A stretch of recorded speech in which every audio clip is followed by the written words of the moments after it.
Bonjour et bienvenue dans cette vidéo de formation Unity 3D. Alors ça va être une courte vidéo concernant les listes, mais elle sera un petit peu longue à cause de l'exercice, la correction de l'exercice. Alors des listes, qu'est-ce que c'est? Eh bien déjà, je vais vous montrer à partir de magnifiques graphismes. C'est qu'un tableau et les listes se ressemblent sur beaucoup de points. À savoir que les listes, comme les tableaux, permettent de stocker plusieurs choses dans une même variable, plusieurs valeurs. Maintenant, les tableaux et les listes réagissent différemment et sont adaptés à des situations différentes. Un tableau, il a une largeur, enfin une longueur fixe. C'est-à-dire que si on a dit qu'il avait 1, 2, 3, 4, 5 et 6 éléments, dans la mémoire, il va réserver cet espace pour ce type d'éléments. Et vous allez pouvoir enregistrer, par exemple si c'est un tableau de int, vous allez pouvoir enregistrer des valeurs dedans d'entier. Maintenant, si jamais vous aviez besoin d'une 7e valeur, ou admettons que vous seriez dans une situation où vous n'auriez besoin que de 3 valeurs sur les 6 sélectionnées. Eh bien, dans la mémoire de l'ordinateur, vous avez quand même réservé 6 cases. Ce n'est pas forcément ce qui est le mieux. Donc, à côté de ça, on a des listes. Les listes, on va reprendre la même situation que là. Admettons qu'on a une liste de 6 éléments. Si on a une liste de 6 éléments, les 6 éléments sont utilisés. Donc on aurait 6, 5, 10, 1, 2, 3. Maintenant, vous allez me dire quelle est la différence entre un tableau et une liste. Et bien une liste, si jamais arrive à cette situation-là, j'avais besoin d'ajouter une valeur, 5, eh bien je rajoute une entrée à la liste et je mets 5, ce qui n'est pas possible dans un tableau. Autre chose, dans un tableau, imaginez que ici, vous ayez besoin de mettre une valeur, par exemple de mettre un 3. Eh bien, vous êtes obligé de mettre cette valeur dans la case là, et de faire attention à décaler cette valeur dans cette case-ci, pour que le 10 soit ici et le 3 soit là. Dans une liste, c'est différent. Il suffit juste d'insérer entre les deux la valeur voulue. Alors, c'est deux moyens de fonctionnement différents. Comment ça se passe pour l'ordinateur? Pour l'ordinateur, vous avez des cases 0, 1, 2, 3, 4, 5. Alors ces valeurs, ce sont les index du tableau. Donc si vous voulez la valeur de la case avec l'indice 2, il va aller directement dans la mémoire chercher la valeur, qui sera ici sera 3. Dans une liste, c'est différent. Puisque vous n'avez pas de longueur définie, les valeurs peuvent être stockées n'importe où dans votre mémoire. Admettons que vous ayez une barrette de RAM, voire 2 barrettes de RAM. Dans un tableau, si on a réservé cet espace-là, on a réservé cet emplacement dans la mémoire. C'est un emplacement qui est défini, qui est délimité pour notre application. C'est le système qui nous réserve cet emplacement pour nous. Maintenant, ça pose un problème. C'est que le système peut utiliser cet espace ici pour stocker des valeurs, et donc c'est pour ça que nous ne pouvons pas rajouter des valeurs après, puisque nous avons délimité une taille fixe et qu'il y a des valeurs à côté. Dans le cadre des listes, c'est différent. Vous avez la valeur 1 qui peut être ici, et vous pouvez avoir la valeur 2 qui peut être là, la valeur 3 qui est ici, 4, 5, 6, ça peut être n'importe où. C'est pour ça que la liste peut être modifiée très facilement, puisqu'il s'agit simplement de trouver un emplacement vide dans la mémoire et de mettre ce qu'on veut. Comment est-ce que ça fonctionne dans l'ordinateur? Eh bien, dans le cadre du tableau, il y a une mémoire, un emplacement de la mémoire qui va se charger de dire l'indice de tableau 2, c'est directement à cet emplacement ici à peu près, et donc on sort 3. Dans le cadre d'une liste, il va aller au premier élément, ici, et si par exemple on a besoin du deuxième élément, eh bien à la fin de cet élément, il y a un petit indice qui va dire qu'il faut aller ici. Donc si je veux le deuxième élément, il va regarder le premier élément, il va aller à la fin, il ne va même pas lire la valeur, puis il va dire où est-ce qu'elle est la suivante, elle est là. Et donc je vais aller ici à la deuxième valeur et ça me renverra 5. Si je veux aller à la troisième valeur, il y a toujours un petit indice à la fin qui va nous permettre de trouver la valeur 3. Alors l'indice c'est pour l'ordinateur, hein. Nous on ne gère pas ça. Nous si on veut la valeur 3, on dit simplement je veux si je veux la troisième valeur, j'indique que je veux la troisième valeur. C'est lui qui se charge des indices et compagnie. Maintenant, si j'ai envie d'insérer une valeur ici, par exemple de mettre indice 1, donc un tiret ici, eh bien le programme va changer le lien et il va dire que la valeur suivante de cet endroit, ce n'est plus la valeur 5, mais c'est la valeur 1. De la même manière, l'indice suivant de 1, il va l'envoyer vers l'indice 5. Et la suite n'est pas perturbée. Ainsi, si on demande le troisième élément, il va aller ici. Premier élément, je vais à l'indice. Deuxième élément, je vais à l'indice. Troisième élément, c'est 5. Au début, le troisième élément était 3. Maintenant, le troisième élément vaut 5. Ça a automatiquement décalé les valeurs. Alors, vous êtes peut-être en train de vous dire, ouais, ben, les listes c'est génial, c'est beaucoup plus flexible d'un tableau, on peut faire plus de choses, c'est plus malléable. C'est en partie vrai, mais il y a une contrepartie. C'est-à-dire que si j'ai un tableau de 1000 cases, ce qui peut arriver, si je demande la valeur 1000, il va aller à l'indice 1000 du tableau, mais il va y aller tout de suite. Il va faire, tu veux le 1000, je vais au millième et je t'affiche la valeur qui est dedans. Ici c'est 1. Il va y aller directement une seule instruction, entre guillemets. L'ordinateur il fait plus de calculs que ça. Maintenant, dans le cas d'une liste, eh bien il ne va pas faire comme ça, puisqu'il n'y a rien qui pointe, enfin, ce qui pointe vers le millième élément, c'est le 999e, qui lui-même est pointé par le 998e.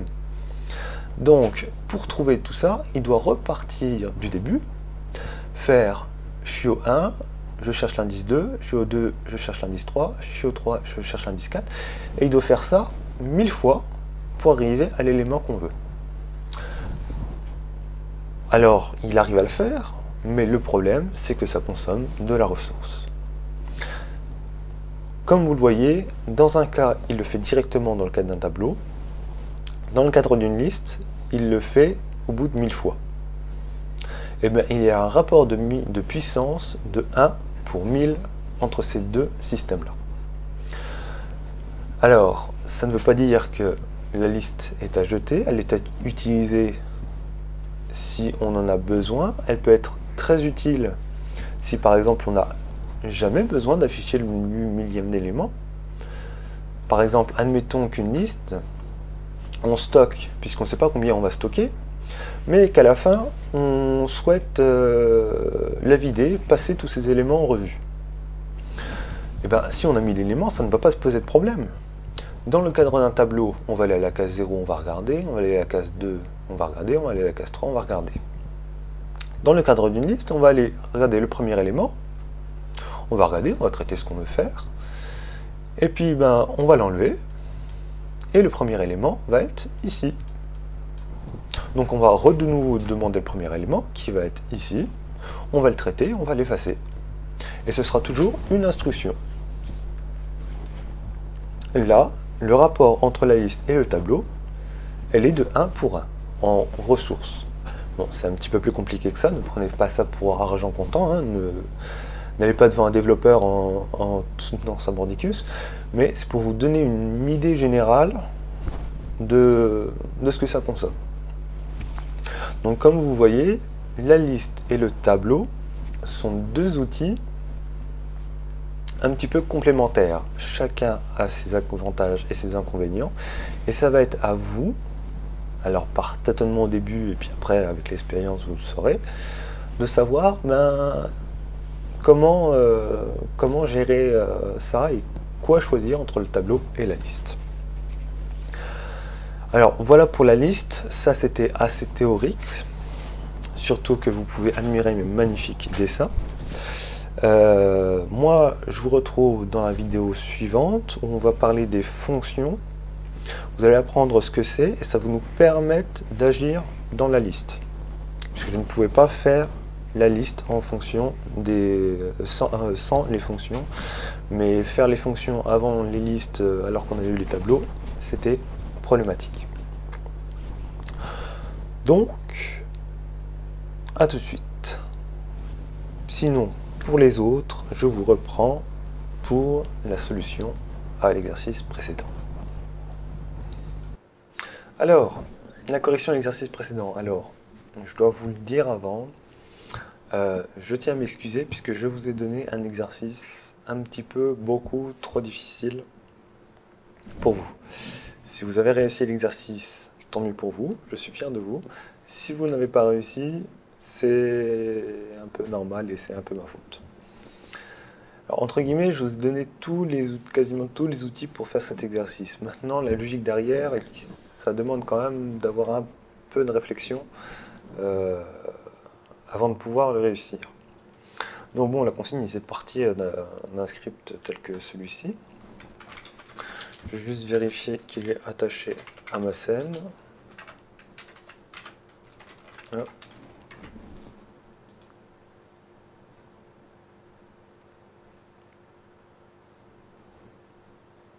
Il ne l'est pas. C'est bon. Alors ça c'est de la magouille, hein. Mais bon, ça permet de savoir rapidement. Alors, le but était de remplir un tableau en 3 dimensions, qui n'est pas exactement la même chose qu'un tableau de tableau, et de remplir les valeurs de ce tableau par les index de la case du tableau correspondant. Donc, un petit peu compliqué. Alors, pour ça, on va avoir besoin de 3 index. Chaque index va contrôler une des dimensions du tableau. Donc, un entier i qui va gérer la première dimension, j qui va contrôler la deuxième dimension, et k qui va contrôler la troisième dimension. Bon, dans le script précédent, on avait déjà ij. J'ai rajouté ij, k pour pouvoir gérer la troisième dimension. À côté de ça, on va mettre des boucles. Alors, tant que i est inférieur à 5, c'est-à-dire qu'il va aller une fois dans cette boucle à 0, il va ensuite être incrémenté à 1, il va valoir 1, il va valoir 2, 3, 4, donc on aura fait 5 fois la boucle, donc correspondant aux 5 cases du tableau, et il va se mettre à valoir 5, ça n'entrera plus dans les conditions de la boucle, et la boucle s'arrêtera.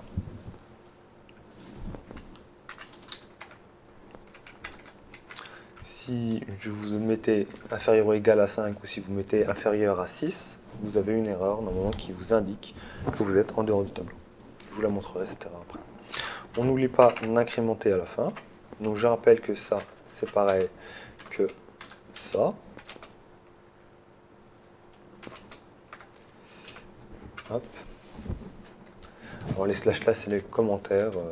On y reviendra une autre fois.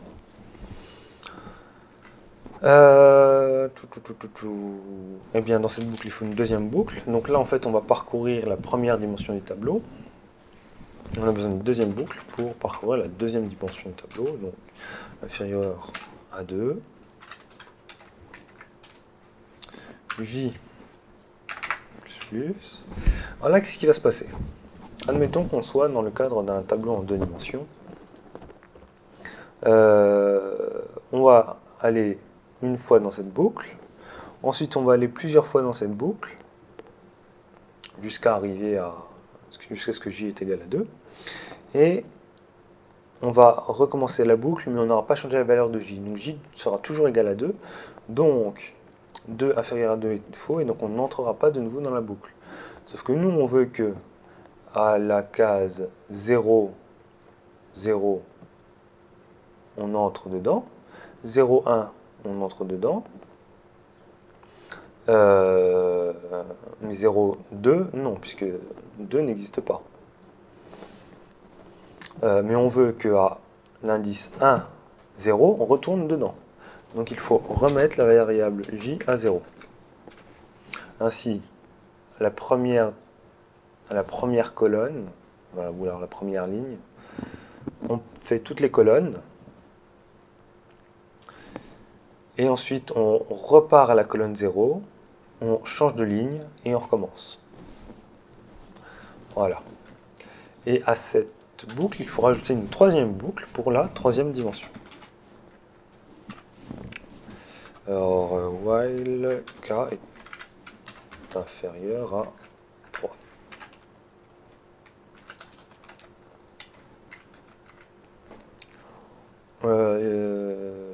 Et là, l'indice c'est le k, donc on incrémente k.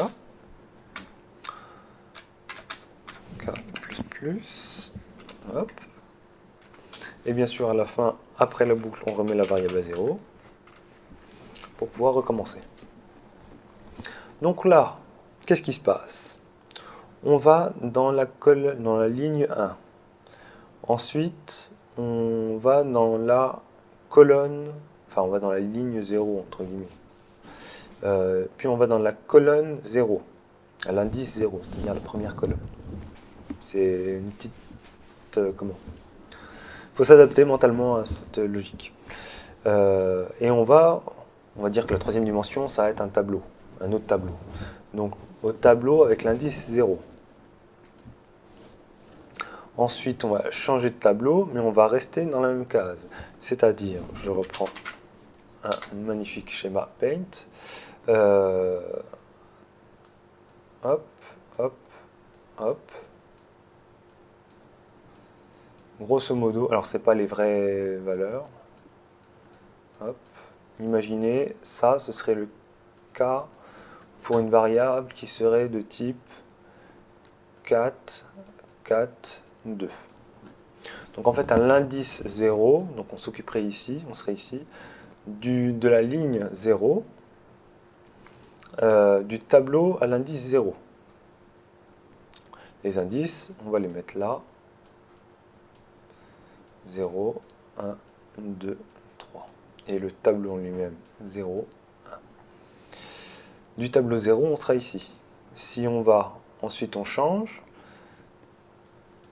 On est ici, là. Maintenant, on a envie d'être ici, ici. 1. Donc, on est à la ligne 0, de la colonne 0, du tableau 1. On sera ici et on sera ici. Ensuite, on sera arrivé à la fin. Donc, on retourne au tableau 0. Mais on va changer la colonne. On va mettre la colonne 1. C'est ce qui va se passer quand on sera ici. On remet le tableau à 0 et on change de colonne. Là, on est à la ligne 0, colonne 1, tableau 0. Donc on sera ici. Quand on va de nouveau incrémenter le tableau, donc on va être à 0, 1, 1, ligne 0, colonne 1, tableau 1. On sera ici. Et ça va être on va parcourir tout le tableau. Donc là, tel qu'est fait le projet, donc on sauvegarde, CTRL S, ou fichier sauvegarder. Là, il est grisé, c'est normal, puisque je viens de le sauvegarder. Si vous n'avez pas sauvegardé, normalement, vous pouvez cliquer dessus. Avec ça, on parcourt tout notre tableau.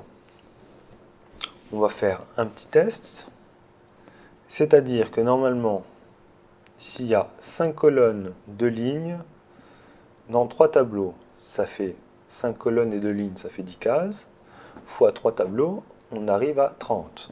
Donc je vais mettre un compteur. Int compteur est égal à 0. Et à chaque fois qu'on est dans cet espace-là, puisque c'est ici que ça va se passer, on va vérifier, on va incrémenter le compteur. Et à la fin de toutes les boucles, on veut afficher le compteur pour savoir combien il y en a. Normalement, le résultat est 30. S'il ne nous renvoie pas 30, ça veut dire qu'il y a une erreur. Si votre Unity se gèle ou plante, ça veut dire que vous avez oublié de mettre une bonne condition de sortie ou une incrémentation. Ça peut vous arriver. Je lance. Hop. Voilà, il m'affiche 30. Je vais bien, donc 30 fois. Là-dedans, je parcours bien donc les 30 cases de ce tableau à 3 dimensions. Maintenant, je veux... Alors, il faut bien comprendre qu'ici, on est à 0, 0, 0, ensuite on a 0, 0, 1, ensuite 0, 1, 0, ensuite 0, 1, 1, 0, 2, que je ne dise pas de bêtises. Alors non, puisque c'est pas le même tableau, donc ce sera 0, 0, 2, 0, 1, 0, 0, 1, 1, etc., etc. C'est à chaque fois dans cet emplacement-là que l'on va gérer l'emplacement. Si vous le gérez ici, par exemple, ça ne va pas prendre en compte la variable j. Puisque la variable j, elle va se travailler dans la boucle, puis elle va valoir 0, et au lancement de la nouvelle boucle i, qui est gérée par i, bah, ça vaudra toujours 0. Donc la valeur ne changera pas. C'est ici que la valeur va changer.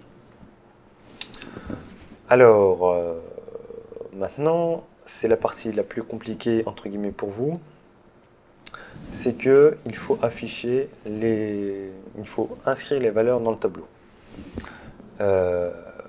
Alors, juste, on va afficher les valeurs pour qu'on soit bien d'accord que ça incrémente correctement. Alors, i est égal à, donc on va montrer i, plus j est égal à, on va ajouter, k est égal à, on va mettre j quand même, plus k. Normalement, il va nous afficher 30 lignes. Alors, j'ai fait une erreur. Il y a un plus, j'ai oublié un plus ici. Voilà, ici on voit tous les indices de notre tableau. Il va bien 0, 0, 0, 0, 1, 0, 0, 2, 0, 1, 0, 0, 1, 1, etc. Et il parcourt toutes les cases du tableau. Maintenant, le but est de mettre toutes ces cases, toutes ces valeurs, donc 4, 0, 2, ben de le mettre dans le tableau. Alors vous avez deux choix. Soit vous respectez scrupuleusement l'exercice, soit vous bidouillez. Si vous avez bidouillé, c'est entre guillemets une bonne logique. Alors bidouiller, c'est pas, je veux dire, un pur développeur va vous dire que c'est pas bien. Mais dans votre stade d'apprentissage, vous essayez des choses, c'est tant mieux. Soit, comme vous voyez qu'on peut mettre une chaîne de caractères, donc par exemple, on pourrait mettre, je vais garder ça en mémoire, on pourrait afficher i plus hop j,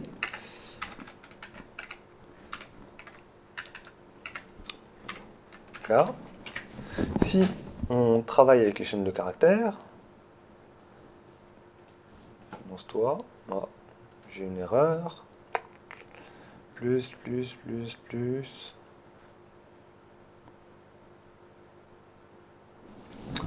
debug.log, pardon.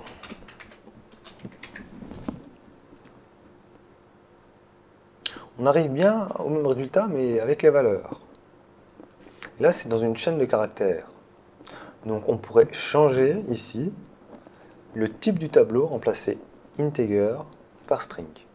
Si vous avez changé integer par string et que vous avez mis cette chaîne de caractères dedans, c'est bon signe. Ça veut dire que vous avez compris comment manipuler une chaîne de caractères, que vous avez appris comment remplir un tableau à 3 dimensions, c'est bien. Maintenant, ce que je vais vous dire là, c'est pas forcément à apprendre par cœur, mais c'est bon de le savoir. Mais si vous ne le savez pas, et si vous n'avez pas réussi, c'est par contre tout à fait normal. Donc là, on a toujours notre chaîne de caractères. Donc on va créer une chaîne de caractères, string, indice, tableau. On va mettre cette chaîne de caractères dedans. Donc indice, c'est égal à ça. Donc là, sa valeur va changer à chaque fois que l'on va être dans le tableau. Si je demande d'afficher l'indice, normalement j'obtiens le même résultat qu'ici. Alors j'insiste beaucoup, mais cet exercice n'est encore une fois pas simple. Donc, comme vous voyez, il n'y a pas de changement, c'est normal puisqu'on arrive au même résultat. Ça peut paraître un petit peu long comme solution d'exercice, mais il faut bien comprendre que la logique doit être vraiment assimilée et que c'est vraiment important. Et là, grosso modo, qu'est-ce qu'on a? On a une chaîne de caractères en fait, et on voudrait le mettre dans un tableau entier.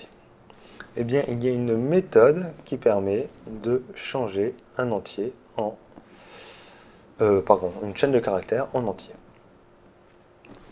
Pour ça, on va mettre dans une variable d'entier. Donc nous, ce qu'on veut, c'est mettre dans le tableau. Donc le tableau, c'est âge, indice i, j, k. Et on va stocker un chiffre. Pour cela, il faut se rappeler comment transformer un entier en chaîne de caractères. Je l'ai oublié. Alors preuve que c'est quelque chose qu'on utilise assez rarement. C'est en C#, nous. Notez qu'en JavaScript, vous n'avez pas ce problème, vu que les variables sont pas typées. Bon, voilà quoi. C'est d'ici.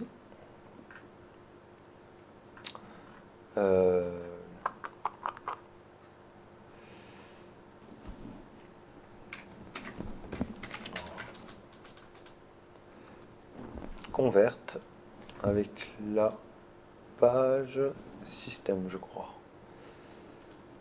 Ouais, il ne nous le montre pas. Normalement, ça devrait aller. Donc on fait appel à la classe convert. Non, il ne nous le montre pas. Alors, il va falloir encore ajouter une définition. Bon, comme quoi, c'est l'espace de nom système. Donc on va utiliser système. Voilà. Et là, normalement, convert to int 32. Alors, comme vous voyez, il y a 32, 16, 64, c'est parce que je ne vous ai pas décrit toutes les variables possibles. Bon, simplement, il y en a, ça permet de gérer des entiers plus petits, plus grands. Bon. Int 32, c'est les entiers. Et ici, la chaîne de caractères que l'on souhaite renseigner. Maintenant, si j'essaye, je n'ai pas d'erreur. Il ne se passe rien, c'est normal. Puisque je renseigne mon tableau, enfin il ne se passe rien, on ne voit rien, mais il se passe quand même quelque chose, c'est que j'ai rempli mon tableau, mais je ne demande pas de l'afficher. Maintenant, essayez chez vous, car je suis sûr que vous êtes en train d'écrire sur votre clavier en même temps que moi. d'afficher un âge de n'importe lequel. Donc par exemple, un indice 1, 1. Ça devrait m'envoyer 1, 1, 1 ou 0. Non, ça m'affiche bien les bons indices. Si je change et que je mets 4 et 3, 2 plutôt, puisqu'il n'y a pas d'indice 3, il m'affiche bien 4, 1, 2.